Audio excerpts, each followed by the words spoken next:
Hello everyone, welcome back my YouTube channel.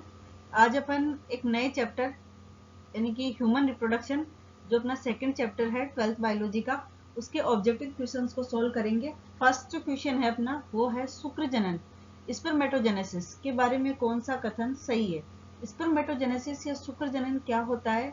तो शुक्राणु बनने की जो प्रक्रिया होती है नर प्राणी में, नर जनन तंत्र द्वारा शुक्राणु बनाने की जो प्रक्रिया है, स्पर्म फॉर्मेशन की जो प्रोसेस है, उसी को क्या कहते हैं? स्पर्मेटोजेनेसिस या शुक्र जनन। इससे रिलेटेड कुछ स्टेटमेंट दिए अपने। पहला स्टेटमेंट है, स्पर्मेटोगोनिया में 46 गुणसूत्र होते हैं, यानी कि स्पर्मेटो जो गोनिया होती है उसमें 46 क्रोमोसोम होते हैं तथा प्रत्येक में हमेशा अर्धसूत्री विभाजन होता है। तो ये बिल्कुल भी सही नहीं है, क्योंकि जो स्पर्मेटोगोनिया या शुक्र जनन कोशिका होती है वो सही बात है द्विगुणित होती है, यानी कि इसमें 46 गुणसूत्र होते हैं, लेकिन ये अर्धसूत्री विभाजन नहीं करती। ये प्राथमिक स्पर्मेटोसाइट बनाती है, लेकिन समसूत्री विभाजन के द्वारा अनेक कोशिकाएं बनाती है, जिनमें से कुछ जो है अपने आकार और आयतन में बड़ी हो जाती है। ये जैसे कि पहले इससे 2 कोशिकाएं बनी, फिर 2 से जो है अब 4 कोशिकाएं बन जाएगी, और इन 4 में से कोई एक कोशिका या कुछ कोशिकाएं जो है आकार और आयतन में बड़ी हो जाएंगी, और बड़ी होकर के वही क्या कहलाएगी? प्राथमिक स्पर्मेटोसाइट। तो स्पर्मेटोगोनिया, ये स्पर्मेटोगोनिया थी। इसमें कौन सा, इसमें जो गुणसूत्र है वो 46 होते हैं, सही बात है, लेकिन इसमें अर्धसूत्री विभाजन नहीं होता। ये सारे जो स्पर्मेटोसाइट बनते हैं वो समसूत्री विभाजन द्वारा बनते हैं। सेकंड जो है स्टेटमेंट, प्राथमिक स्पर्मेटोसाइट समसूत्री विभाजन से विभाजित होते हैं। ये जो प्राथमिक स्पर्मेटोसाइट बना है, अब ये समसूत्री विभाजन से विभाजित नहीं होगा, बल्कि इसमें अर्धसूत्री विभाजन होगा, मियोसिस होगा, और मियोसिस से डिवाइड होकर के ये सेकेंडरी स्पर्मेटोसाइट बनाएगा, यानी कि इससे जो सेल्स बनेंगी उनको अपन कहेंगे सेकेंडरी स्पर्मेटोसाइट, और वो मियोसिस के थ्रू बनेगी, यानी कि उनमें अर्धसूत्री विभाजन होगा। तो ये भी सही नहीं होगा अपना। द्वितीयक स्पर्मेटोसाइट में 23 गुणसूत्र होते हैं तथा इनमें से द्वितीयक अर्धसूत्री विभाजन होता है, यानी मियोसिस सेकंड होता है। तो ये जो दोनों बने, ये जो था अपना, ये प्राइमरी स्पर्मेटोसाइट था, और ये जो दोनों बने ये सेकेंडरी स्पर्मेटोसाइट है, और इनमें मियोसिस सेकंड होगा, और मियोसिस सेकंड के थ्रू जो है इनमें जो 4 बनेंगे स्पर्मेटिड बनेंगे, और वो 4 स्पर्मेटिड कैसे होंगे? वो एन होंगे, यानी कि अगुणित होंगे, उनमें 23 गुणसूत्र होंगे। तो ये जो स्टेटमेंट है वो सही होता है अप्लाई। फोर्थ और देखते हैं, शुक्राणुओं का रूपांतरण शुक्राणु प्रसूति यानी स्पर्मेटिड में होता है। तो ये जो 4 बनते हैं द्वितीयक स्पर्मेटोसाइट में अर्धसूत्री विभाजन के द्वारा, इनको कहते हैं स्पर्मेटिड या शुक्राणु प्रसू, और यही रूपांतरित होकर के शुक्राणुओं का निर्माण करते हैं, यानी स्पर्म्स को बनाते हैं। तो हमेशा ही शुक्राणु प्रसु रूपांतरित होकर के शुक्राणु बनाते हैं, न कि शुक्राणु जो है वो शुक्राणु प्रसु बनाते हैं। तो ये भी स्टेटमेंट जो सही नहीं है, और ऊपर वाले दोनों भी सही नहीं थे।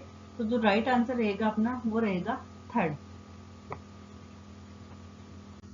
नेक्स्ट क्वेश्चन है, बल्बो यूरिथ्रल ग्रंथि को निम्न में से किस नाम से भी जाना जाता है? बल्बो यूरिथ्रल जो ग्रंथि होती है ये नर जनन तंत्र की ग्रंथि है, और नर जनन तंत्र की जो ग्रंथि होती है उसमें प्रोस्टेट ग्रंथि है, शुक्राशय ग्रंथि है, बल्बो यूरिथ्रल ग्रंथि है। तो प्रोस्टेट ग्रंथि तो अलग है, ये बल्बो यूरिथ्रल का नाम नहीं है। पेरिनियल ग्रंथि भी अलग है, मिबोमियम ग्रंथि भी ये नहीं है। तो बल्बो यूरिथ्रल जो ग्रंथि है वो किस ग्रंथि का नाम है? कॉपरस ग्रंथि का, यानी कॉपरस ग्रंथि भी इस ग्रंथि को कहा जाता है, जो नर जनन तंत्र की सहायक ग्रंथि है। नेक्स्ट क्वेश्चन है अपना, निम्न में से कौन सी संरचना नर में सहायक जनन ग्रंथि है? नर में सहायक जनन ग्रंथि कौन है? तो सहायक जनन ग्रंथि प्रोस्टेट ग्रंथि है, जठर ग्रंथि नहीं है, मशरूम काय ग्रंथि भी नहीं है, वक्षण ग्रंथि भी नहीं है। तो सहायक जनन ग्रंथि कौन होगी? वो होगी अपनी प्रोस्टेट ग्रंथि। प्रोस्टेट के अलावा शुक्राशय और कॉपरस ग्रंथि, जिसको बल्बो यूरिथ्रल ग्रंथि भी कहते हैं, वो नर की सहायक जनन ग्रंथि कहलाती है। कॉपर ग्रंथियां पाई जाती है, कॉपर ग्रंथियां किसमें पाई जाती है? मादा स्तनधारियों में, नर स्तनधारियों में, 1 और 2 दोनों में, या किसी में भी नहीं। तो मादा स्तनधारियों में नहीं मिलेगी ये। जो कॉपरस ग्रंथि मिलती है वो किसमें मिलती है?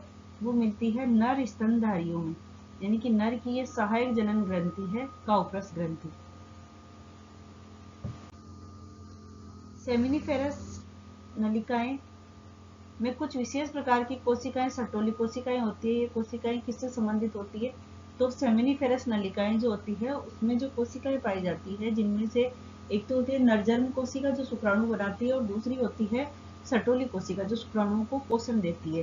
तो जो सटोली कोशिका वो किससे संबंधित है? जनन, डायरेक्ट तो जनन नहीं करती, क्योंकि जनन डायरेक्ट काम जो करती है वो नरजन्म कोशिका करती है। प्रजनन से संबंधित कोशिकाएं हैं। दैहिक कोशिकाएं तो बिल्कुल नहीं है, क्योंकि जनन तंत्रों की कोशिकाएं। रक्षक कोशिकाएं भी नहीं है। ये क्या है? प्रजनन से संबंधित कोशिकाएं हैं। नेक्स्ट क्वेश्चन है, निम्न में से कौन सुमेलित नहीं है? लघु भगोष्ठ, लेबिया माइनोरा जिसको कहते हैं, ये अपने जो है मादा जो जननांग होते हैं उनमें मादा में बाह्य जननांगों के रूप में पाया जाता है। उसके बाद में है फिमरी, जो कि अंडवाहिनी का नीचे अंगुली नुमा जो उस पे जो झालर नुमा संरचनाएं पाई जाती है उनको कहते हैं फिमरी। कीपक या इनफंडिबुलम, ये भी अंडवाहिनी या फेलोपियन ट्यूब का पार्ट है। संकीर्ण पथ भी फेलोपियन ट्यूब का पार्ट है। तो सुमेलित कौन नहीं है? लघु भगोष्ठ या लेबिया माइनोरा, ये बाह्य जननांगों से संबंधित है। जबकि ये जो तीनों भाग है वो आपके किसके हैं? ये मादा जनन तंत्र के जो है अंडवाहिनी फेलोपियन ट्यूब के भाग है। नेक्स्ट क्वेश्चन है, मोरुला एक विकासीय अवस्था है। मोरुला किस किस के बीच की विकासीय अवस्था है? युग्मनज और कोरक पुट्टी के बीच की, यानी कि जाइगोट और ब्लास्टोसिस्ट के बीच की, कोरक पुट्टी और पेस्टुला के बीच की, अंतरोपण के बाद की, अंतरोपण व समय के बीच की। तो मोरुला जो विकासीय अवस्था होती है कोरक पुट्टी के बाद नहीं हो सकती है, अंतरोपण के बाद की भी नहीं है। मोरुला जो होती है 8 से 16 कोशी की अवस्था होती है, जो युग्मनज के बाद में बनती है और कोरक पुट्टी से पहले बनती है। तो राइट जो आंसर होगा वो रहेगा युग्मनज व कोरक पुट्टी के बीच की। नेक्स्ट क्वेश्चन है, स्पर्मिएशन शुक्राणुओं के कहाँ से मुक्त की क्रिया है? यानी कि स्पर्मिएशन जो है शुक्राणु मुक्त होने की प्रक्रिया होती है, और शुक्राणु कहाँ से मुक्त होते हैं तब स्पर्मिएशन कहते हैं अपन। तो शुक्र जनन नलिका से जब शुक्राणु मुक्त होते हैं तो इसे कहते हैं स्पर्मिएशन। तो सही आंसर जो रहेगा अपना वो रहेगा शुक्र जनन नलिका। निम्न में से किसमें 23 गुणसूत्र होते हैं? 23 गुणसूत्र किसमें होते हैं? स्पर्मेटोगोनिया, स्पर्मेटोगोनिया में 46 गुणसूत्र यानी 46 गुणसूत्र होते हैं, यानी कि 23 गुणसूत्र नहीं होते। नेक्स्ट जो है अपनी स्पर्मेटोगोनिया में 46 होंगे, यानी कि 23 नहीं होंगे। युग्मनज भी जो है इसमें भी 46 गुणसूत्र होते हैं। द्वितीयक ओसाइट और उगोनिया में भी 46 गुणसूत्र होते हैं। तो 23 जो गुणसूत्र होते हैं वो होते हैं अपने द्वितीयक ओसाइट में। नेक्स्ट क्वेश्चन है, शुक्राशय की नलिका से मिलने के बाद शुक्रवाहिका मूत्र नली में किस रूप में खुलती है? शुक्राशय नलिका से मिलने के बाद जो मूत्रवाहिनी है वो शुक्राशय के ऊपर की ओर से लूप बनाती हुई शुक्राशय वाहिनी में खुलती है। और शुक्रवाहिनी जब मूत्र नली के रूप में किस रूप में खुलती है? तो जैसे ही ये जो शुक्रवाहिनी है शुक्राशय वाहिनी के साथ मिल जाती है तो उसको एक चौड़ा भाग बनता है, उसको अपन कहते हैं स्खलनीय नलिका। तो अधिवृषण के रूप में नहीं खुलेगी, अपवाही नलिका के रूप में भी नहीं खुलेगी। वो किस रूप में खुलेगी? यूरेटर के रूप में भी नहीं खुलेगी, वो स्खलनीय नलिका के रूप में खुलेगी। नेक्स्ट क्वेश्चन है, निम्न में से कौन सुमेलित नहीं है? सुमेलित कौन नहीं है? लघु भगोष्ठ, लेबिया माइनोरा, फिमरी, कीपक, संकीर्ण पथ। तो ये तीनों जो है अंडवाहिनी से संबंधित भाग है, और इसका जो राइट आंसर रहेगा वो रहेगा लघु भगोष्ठ। नेक्स्ट क्वेश्चन है, निम्न में से कौन नर सहायक ग्रंथि नहीं है? नर की सहायक ग्रंथि नहीं है। तो शुक्राशय नर की सहायक जनन ग्रंथि है, प्रोस्टेट भी सहायक जनन ग्रंथि है, बल्बो यूरिथ्रल जिसको काउपरस ग्रंथि के नाम से जानते हैं ये भी सहायक जनन ग्रंथि है। जो तुम्बिका है एम्पुला या तुम्बिका जो है ये सहायक जनन ग्रंथि नहीं है, बल्कि तुम्बिका क्या होता है? नर जनन तंत्र में शुक्राशय वाहिनी और स्खलनीय वाहिनी जब एक साथ खुलती है, यानी कि शुक्र वाहिनी और शुक्राशय वाहिनी जब एक साथ खुलती है तो एक चौड़ा भाग बनता है जिसको कहते हैं एम्पुला या तुम्बिका। तो तुम्बिका नर जनन तंत्र का भाग तो है लेकिन सहायक जनन ग्रंथि नहीं। नेक्स्ट क्वेश्चन है, निम्न में से किस में 23 गुणसूत्र होता है? स्पर्मेटोगोनिया में नहीं होते, युग्मनज में भी नहीं होते, द्वितीयक ओसाइट में और उगोनिया में। तो ये तीनों जो होती है ये 2n होती है।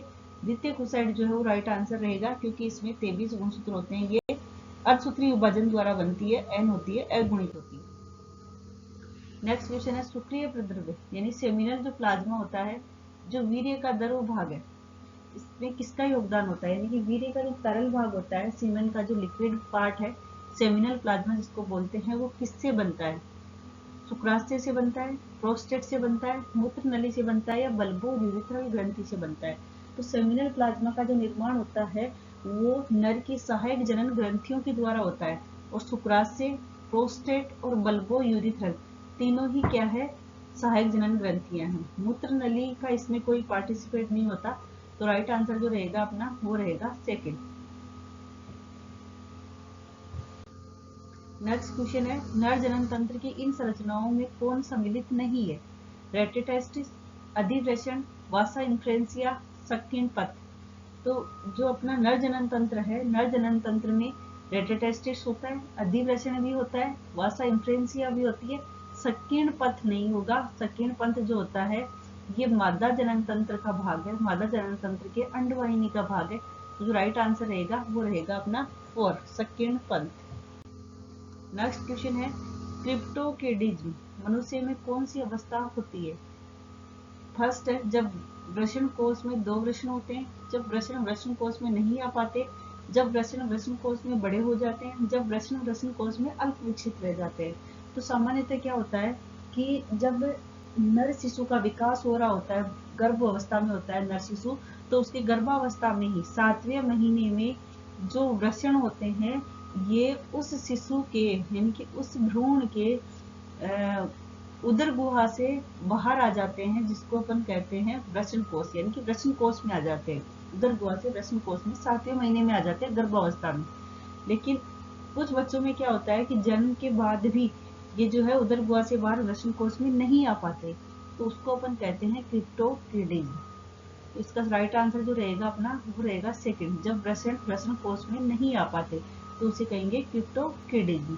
और ऐसा क्यों जरूरी होता है, वृषण कोष में आना क्यों जरूरी होता है? क्योंकि उदर गुहा का जो टेम्परेचर होता है वो वृषण कोष के टेम्परेचर से 2 से 2.5 डिग्री सेल्सियस ज्यादा होता है, जो कि शुक्राणुओं के बनने के लिए अनुकूल नहीं होता।